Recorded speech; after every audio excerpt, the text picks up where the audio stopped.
Brought to you by Old Iron Bank makes it easy to get funding for the next addition to your collection. Have you ever wondered how much work goes into setting up a classic tractor auction? We followed Alex Fuselier and his team from Aumann Vintage Power to Waverly, Illinois to see how they got ready to sell the Duane Stone collection at auction. Duane has been collecting and restoring tractors for over 30 years, and over those years he's amassed hundreds of tractors of all brands. He recently decided to thin out his collection and sell his restored tractors with Aumann Vintage Power. The Allman team met Duane Stone at his house where he had several restored tractors to sell on the auction. They started getting tractors out, and right away there were several that caught their eye, like an International 1206 Turbo Diesel, a Co-op Model C, one of 500 built, a low production Massey 88 Diesel, and then there were two pretty unique World War II military tractors.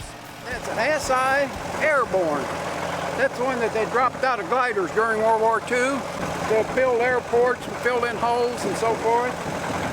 And it's got the hooks on the back and hooks on the front where they dropped it out of the glider. Some of them made it, some of them they used for parts. Done a lot of work to that tractor. But I kind of like it. The other model was a VIA case, which was used during World War II as a warehouse tractor and to tow airplanes.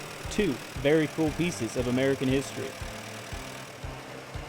You have some tractors in town then, Oh too? my God, yes. This is nothing. What do you have in there? What have I got? Yeah. You just wait and see. This will be the first time that we actually go into this shed, so we're not quite sure what we're getting into yet. So it should be pretty exciting. So we get out of the truck and Duane opens up this building, and this building is packed with tractors. It is completely full, and they're real close together. There's tires down, everything's dirty. This wasn't our first time doing this, but each place you go is different and each place has its own challenges, so we just went ahead and got to work. So the goal for the day was for us to get all the tractors out of the shed and get pictures done so we could get everything done for the advertising that we had coming up and before the weather hit. The first thing we had to do was to get a tractor running so we could actually get things pulled out. We picked a Farmall 350 LP, which is kind of a neat tractor in its own right to be our pull tractor for the day.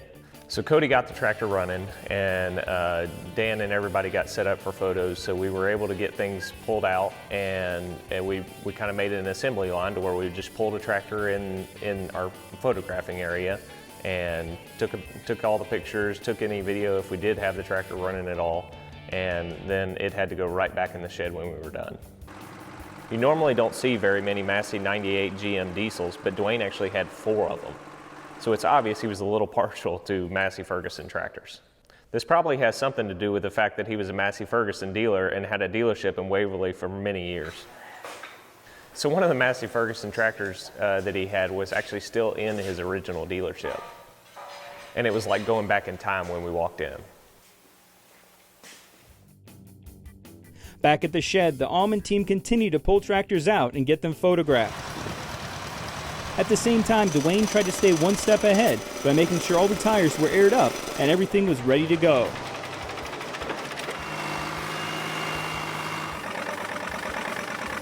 The last tractor for the day was a Nuffield Universal, a tractor built in the United Kingdom. Production on this model started in 1948. It's not a super rare tractor, but a scarce one in the fact that there are a few of these in the United States. At the end of the day, the Allman team had about half the tractors out of the shed and photographed. The Allman team had only one more day to finish the remaining tractors, but a possible obstacle was waiting on the horizon. So the next day we get back and we get one tractor out, and then it starts raining. So we spent that time to go ahead and catalog the tractors that are left indoors. So finally the rain stops, and it doesn't take long before we run into another obstacle.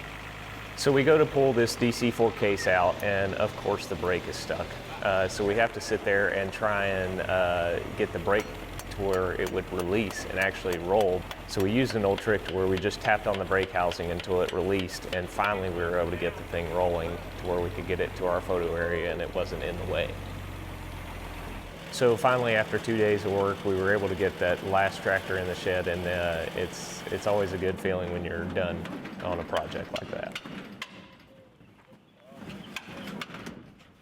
Duane has done a really good job of collecting a variety of different tractors from all makes, and some of the lesser known stuff too. It's going to make for a nice auction and hopefully a little something for everyone.